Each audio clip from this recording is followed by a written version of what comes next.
We are here today for the person that you see just behind me, or rather, the three-dimensional effigy right here at the entrance of the theater, that is, Niccolò Paganini. It has been said correctly that no one is a prophet in his own country, and this is unfortunately often the case. For Paganini, however, it is particularly true. Anyone who has had the occasion to study music, to go and hear music abroad from the United States to China, will have noticed that Paganini is honored as a genius on the level of Beethoven or Mozart. Surely, he was nothing less. Simply, he is someone who changed the history of music. Instead, here in Italy, whether from modesty or some other reason, we tend to underestimate him. This evening we will have a small review, a short one, I promise, of his sadly brief history. Niccolò Paganini died at the age of 58. Frank Zappa has a quote that I have always appreciated. Speaking about music is like dancing about architecture. That is to say, it's something not only absolutely useless, but also very difficult to do. And so, to help me speak about music without dancing about architecture, we have here Alexander Pushkarenko, a Ukrainian violinist and 2012 finalist in the Paganini competition. Now, that is quite a guarantee because it means that he is coming here from Mount Olympus. He is one of the top 10 violinists in the world.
This is Niccolò Paganini. Niccolò Paganini was born in Genoa on the 27th of October, 1782. So, in just a few days from today, he would have celebrated his 240th birthday. In reality, being dead, he doesn't celebrate his birthdays, but in compensation, he has become immortal. The family he was born into was not poor, but quite modest. His father worked as a packer in the era before shipping containers were in use in the ports. So, someone who packed merchandise, exactly that. Paganini's mother was a housewife. They recognized immediately that they had a musical genius in the house. Paganini was never a child prodigy, but he was a little genius, which is something different. His father played the mandolin. A next-door neighbor played the violin. Paganini chose the violin. And he did well to do so, because at 5 years old he began to demonstrate an incredible capacity for a child of his age. So much so, in fact, that he was brought to take lessons with some music teachers. Not famous teachers. Giovanni Costa, Francesco Gnecco. They haven't become part of the history of the violin. No. In fact, they surrendered to him. They said, "What we can teach him is not sufficient to make him improve in any practical way." He had such an innate talent that his parents had to take him to Gaspero Ghiretti, a well-known famous teacher with whom Paganini would study composition. And all this at 10 years old. The fact that he was born in a non-musical family and yet had such talent might make us think that he was predestined. At a certain moment, it seemed predestined, in fact, to die at the age of 10 during a measles epidemic. At that time, remember, antibiotics did not exist. We're talking about 1792. His sister died of encephalitis, which was a complication from measles, and Niccolò fell ill as well. Practically, he went into a coma. He was declared dead. Then, his mother noticed a twitch in his eye when they were closing the coffin. That is, at 10 years old, Paganini was this close to never being heard from again. Fortunately, his mother did realize and even managed to bring him back to good health. There's something extraordinary here, in my opinion. In the biography of Franz Liszt, the composer and pianist, we find the same sort of story occurring when he was roughly the same age. Either musicians were very frail, or encephalitis had a particular fondness for music. This curious thing has never been explained. I mention Liszt because we are speaking about the so-called Romantic period. On a historical level, Romanticism was a movement born right after the French Revolution, with the first modern encyclopedias and the Enlightenment. Everything was codified back then. C'era appena stata la rivoluzione francese, l'enciclopedismo, no? L'illuminismo. Also in music, counterpoint was almost more mathematics than music. Then, during the transition to Romanticism, there was the Sturm und Drang, storm and stress in German, after which Romanticism arrived to put man back in the center. Before that, there was just brain. Now, there was passion, heart. In music, the same sort of things happened, more or less. After the Baroque period, after classicism, we arrive at Romanticism. There was Wagner with his gigantic symphony orchestras. In lyrical opera, we passed from the themes of Monteverdi, the epic myths, Dido, Orpheus, and Eurydice, to the historical dramas, those of Walter Scott or of Schiller, such as Maria Stuart. And from there, little by little, we start to see a greater emergence of those sentiments closest to the common people. So, first the myth, then the historical novel, up to La Traviata, the prostitute saved by music. And from there we see emerging those passions that are closest to the common experience, to our own feelings. Having made this distinction, let's return to Paganini, who was born ready for Romanticism. At the age of 12, sure of his knowledge, he performed in Genoa at the Oratory of St. Philip. I forgot that I have this wonderful object that I can use to change the slides. The first that I will show you is Paganini's house. Oh, goodness. It looks like it's falling apart. Even worse, it was torn down. That was a tragic error. Today in this location, one finds the Baltimore Gardens, also called the Plastic Gardens. Perhaps it would have been possible to save the house, but in the era of construction speculation during the early 70s, there was a different sort of sensibility. And just like that, we lost it. On the other hand, Paganini had his first performance right here in Genoa at the age of 12 in the Oratory of St. Philip, which was not torn down and still stands at Via Lomellini. Paganini's second performance was in the St. Augustine Theater, which instead doesn't exist anymore. I repeat, he was just 12, 13 years old.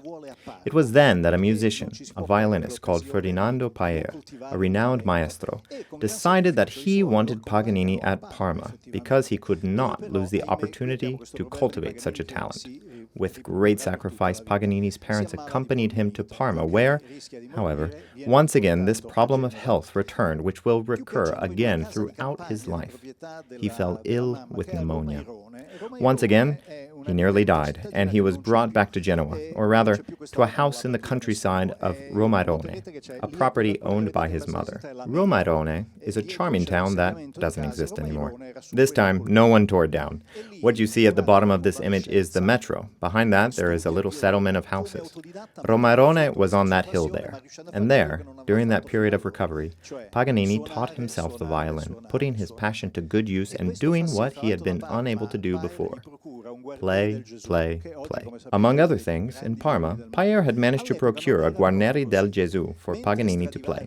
Today, as you know, they are considered one of the greatest violins in the world. Back in those days, they weren't so renowned. While the Stradivarius violins were already very expensive, the Guarneri del Gesù, though certainly not a discount instrument, were decidedly more affordable. However, being now around 19 years old, Paganini fell in love with a Tuscan lady and, for a year and a half, became a farmer. He stopped playing the violin completely. This proves what they say about geniuses.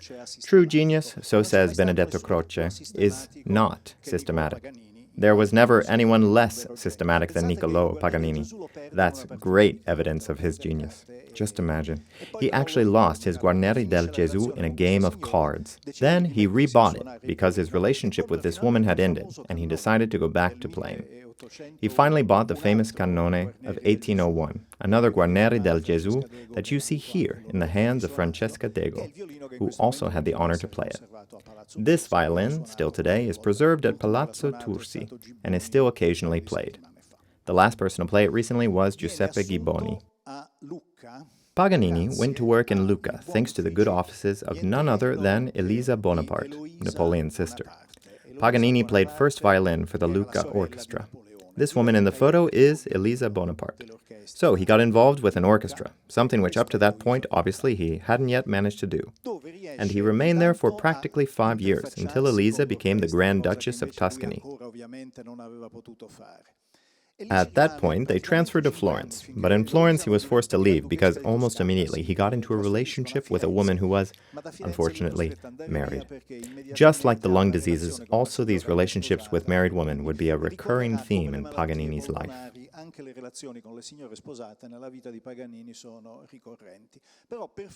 The year was 1810, and fortunately the Grand Duchess had a very famous sister. You can see her here, immortalized by Canova in this sort of Polaroid carved in marble. This is Pauline Bonaparte Borghese. She called Paganini to come play in Turin. He performed there, and that was the first big step forward, his first breakthrough.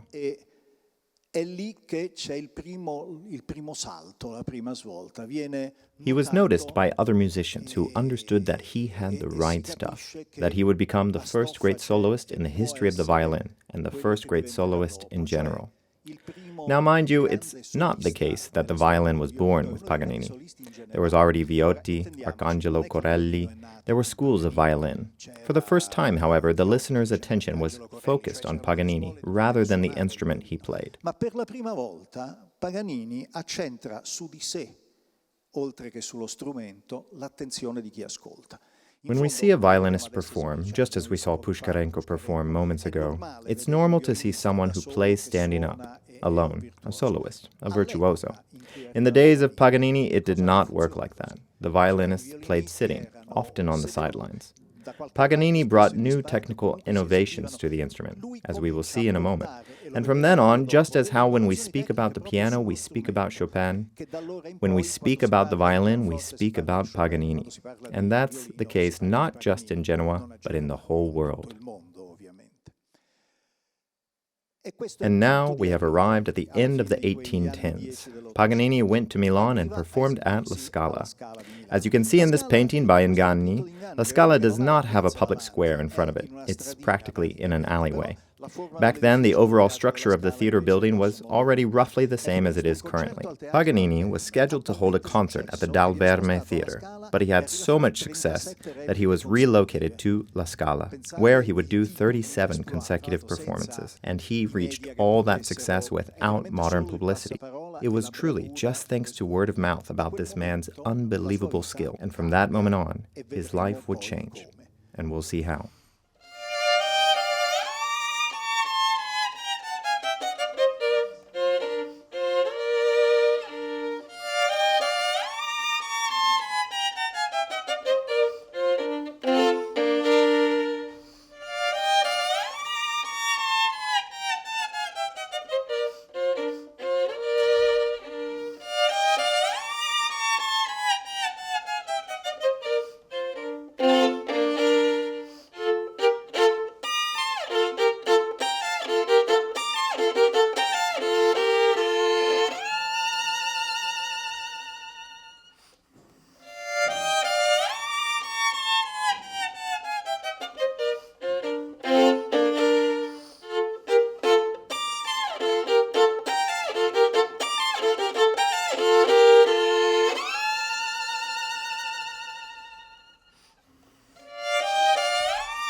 Paganini is famous for the capricci, which is what you've just heard performed. By the way, they're perfect for this kind of exhibition because they are very short and you can arrange them using just however many you need. Per questo tipo di esibizioni perché sono molto corti, per cui modularmente se ne possono sommare. At that time, just as Chopin made his nocturnes, Paganini made his capricci. Typical of Romanticism, this music suggests to the listener what emotions to feel. The capricci are brief compositions with a singular tempo and a high degree of virtuosity. Che cosa ascoltare, praticamente dando già un nome che avesse un significato e non capriccio numero 5. I capricci sono qualcosa piccoli, monotempo e di alto virtuosismo. In questo caso invece la seconda The next piece that we will hear is entitled Introduction and Theme with Variations from the aria Nel cor più non mi sento from La Molinara by Giovanni Paisiello. La Bella Molinara, che è un'opera di Giovanni Paisiello, e l'aria è Al cor più non mi sento, sempre da Paisiello.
What we have just listened to is exactly what I was speaking about before, virtuosity. It would have been impossible, not to mention very incorrect, but it would have been great to pause the performance just to let you see how Paganini uses the left hand, rather than the right hand, to produce the sound for the arpeggios. You've also just heard a beautiful example of the staccatos and the rapid octave changes typical of his music. All these things were never done before that period. From 1813 until 1825, Paganini was continuously on tour. He toured all of Italy 3 times. He went to Rome, he went to Naples. His music was particularly profitable, and not because he was from Genoa, but because only he was able to reproduce it. Particolarmente in quanto era capace solo lui di riprodurle. Questo anche perché Some recent studies have confirmed that he was suffering from Marfan syndrome. Actually, he was affected by a condition called arachnodactyly, which means spider hands. I am about 12 centimeters taller than Paganini. He was less than 1 meter and 65 centimeters tall. Between my thumb and my pinky, I have a span of about 21 centimeters. The span between Paganini's thumb and his pinky was 25 centimeters, which is absolutely abnormal for a man of his stature. He had enormous hands, and so he was able to do things that other violinists were unable to do.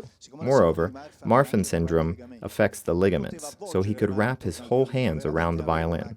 He had a physical ability that other violinists didn't have. On one of his tours, all of this slightly backfired against him. Do you remember the famous phrase, Paganini doesn't repeat? It was said in the year 1818. Do you know who said it? I have the photo.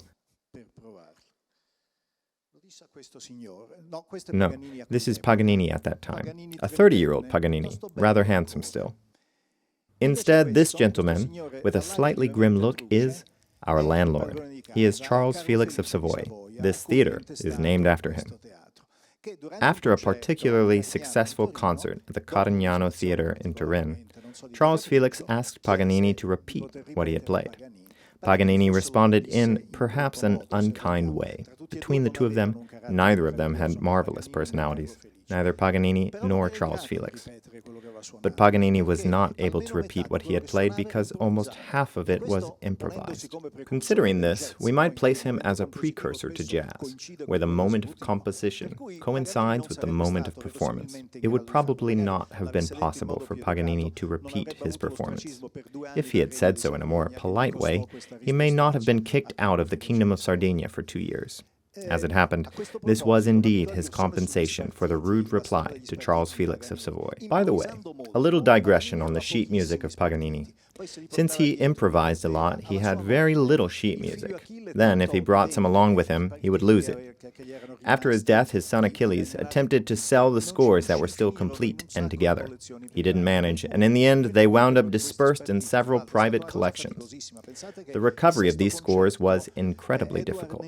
The whole 6th concert was said to have been lost until Edward Neal managed to fish it out in 1972. In the 90s, a large collection was gathered together in the archives of Camillo Sivori, himself an excellent violinist from Genoa, whose fame was unfortunately obscured by Paganini.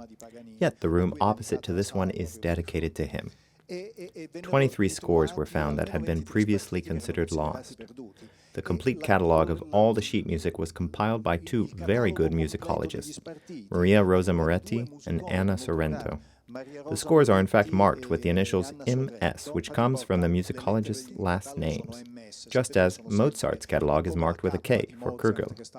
Paganini died in 1840, yet his collection wasn't completed until 1982. But this was also partly his fault.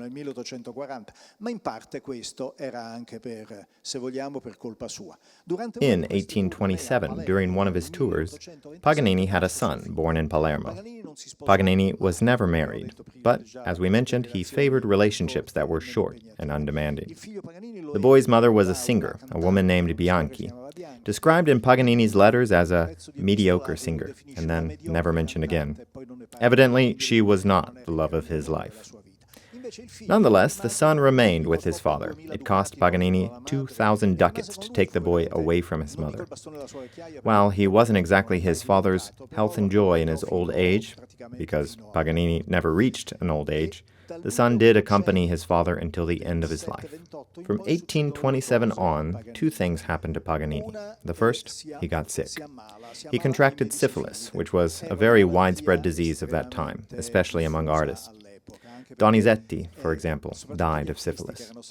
These artists were always on tour, practically homeless, traveling from hotel to hotel, city to city, so they often had casual or spurious love affairs. Then they would get sick, and remember, antibiotics didn't exist. Paganini was treated with medicines containing mercury. The problem is that mercury destroys your teeth and gums. Here is Paganini's face at 40 years old. When he started his treatment, the syphilis passed, but he lost his teeth, such that his nose and his jaw came closer together. He looks like an old man without dentures.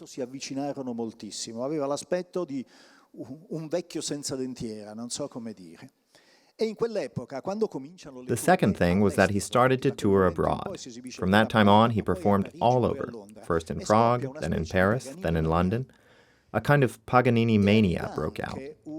There was also a rumor running about that Paganini had made a deal with the devil. Keep in mind that during the 1800s, and in Romanticism generally, the devil was a sort of theme. Think of Faust, first by Goethe and then by Berlioz, or The Damnation of Faust by Gounod. The devil was all the rage.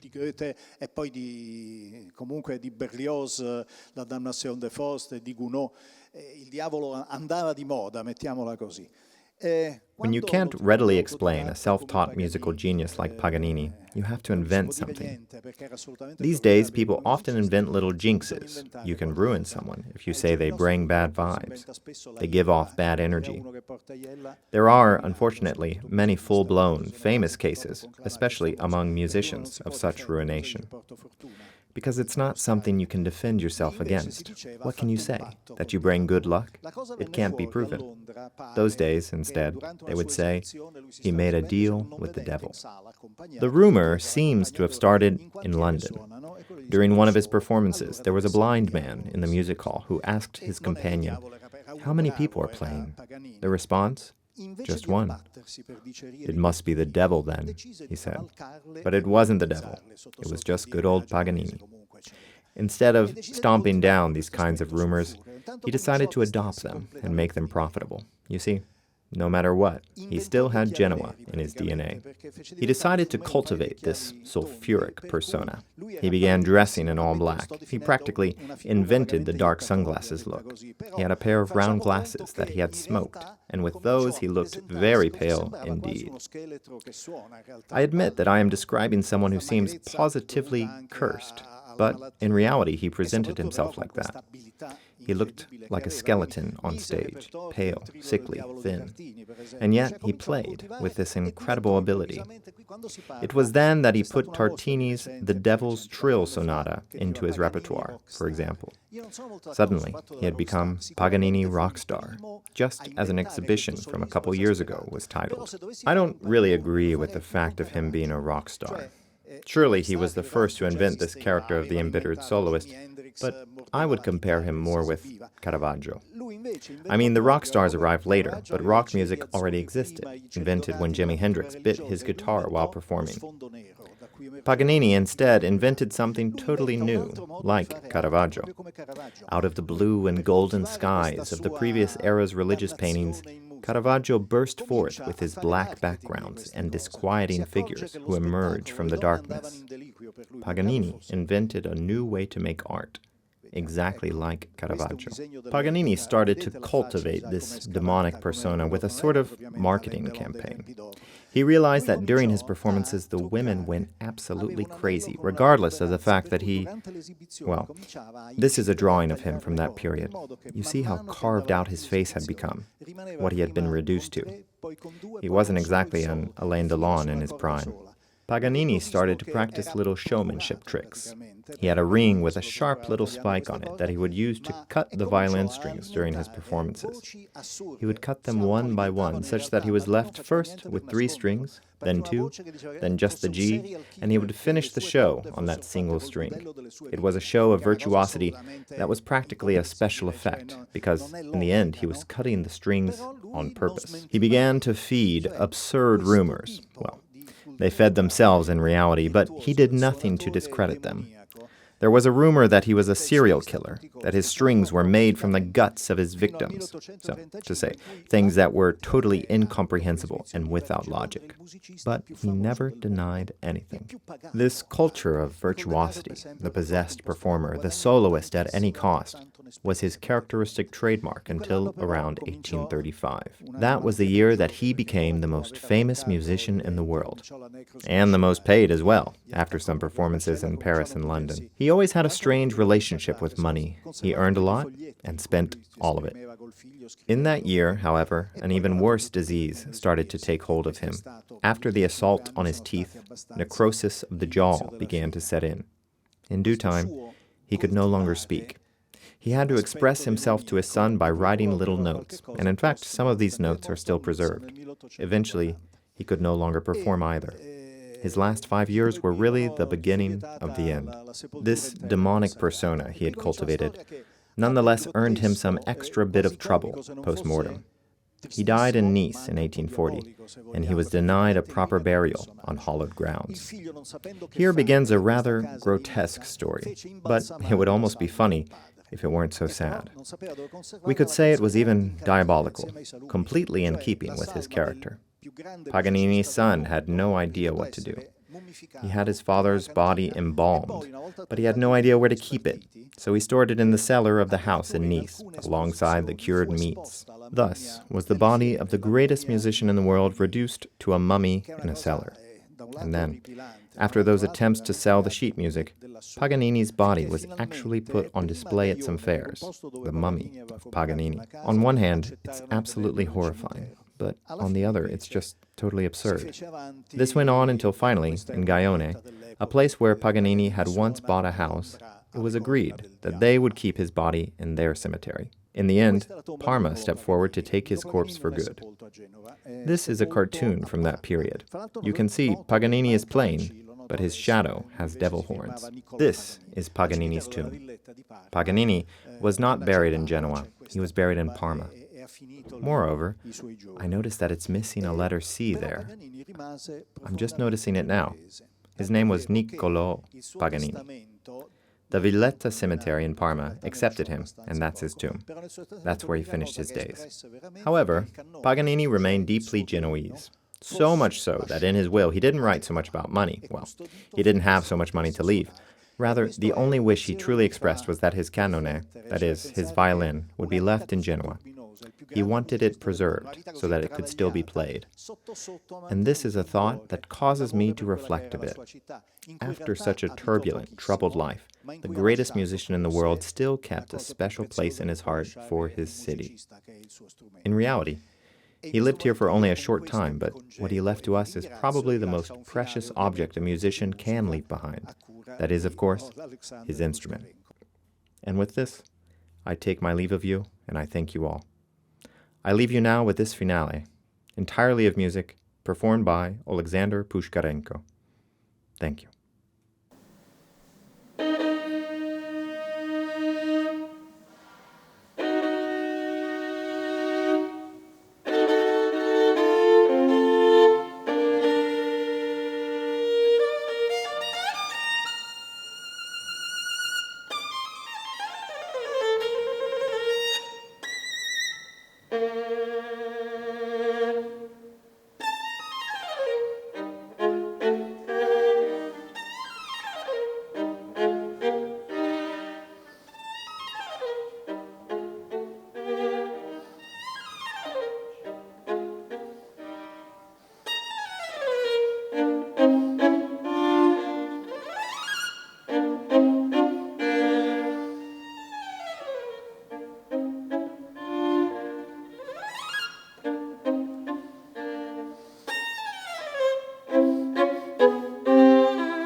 Questo era il capriccio numero 17, giusto?